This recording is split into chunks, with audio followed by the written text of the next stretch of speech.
Story 13. God's Covenant with Israel.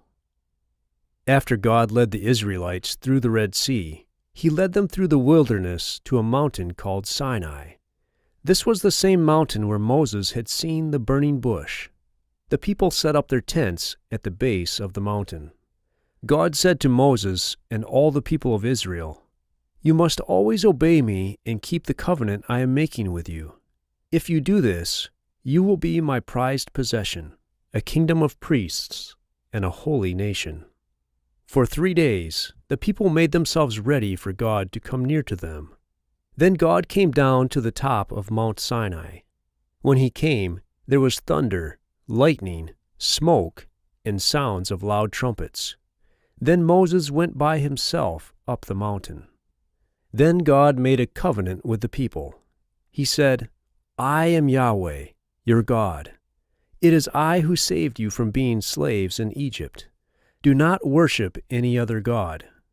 Do not make idols, and do not worship them, because I, Yahweh, must be your only God. Do not use my name in a disrespectful way. Be sure to keep the Sabbath day holy.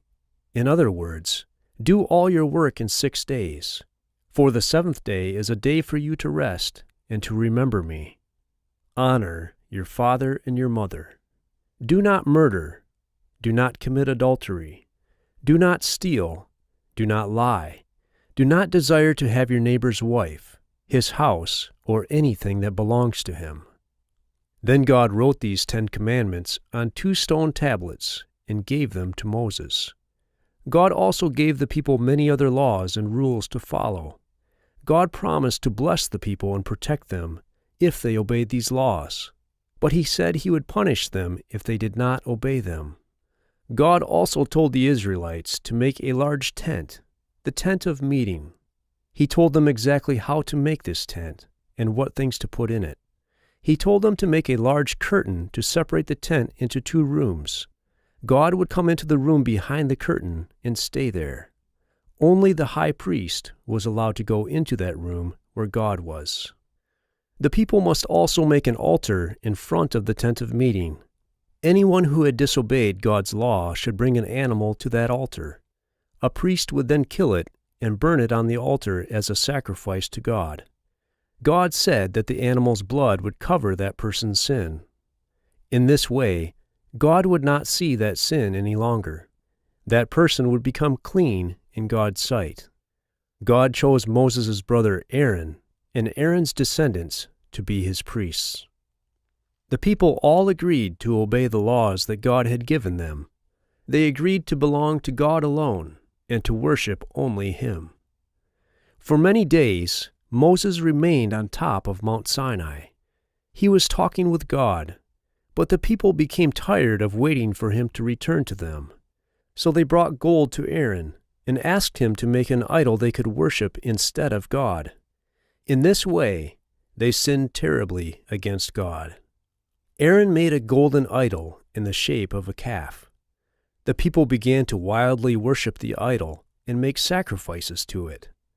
God was very angry with them because of their sin. He wanted to destroy them, but Moses asked God not to kill them. God listened to his prayer and did not destroy them. Moses finally came down from Mount Sinai. He was carrying the 2 stone tablets on which God had written the 10 commandments. Then he saw the idol. He was so angry that he smashed the tablets. Then Moses beat the idol into powder, threw the powder into some water, and made the people drink the water. God sent a plague on the people, and many of them died. Moses made new stone tablets for the 10 commandments to replace the ones that he had broken. Then he climbed the mountain again and prayed that God would forgive the people. God listened to Moses and forgave them.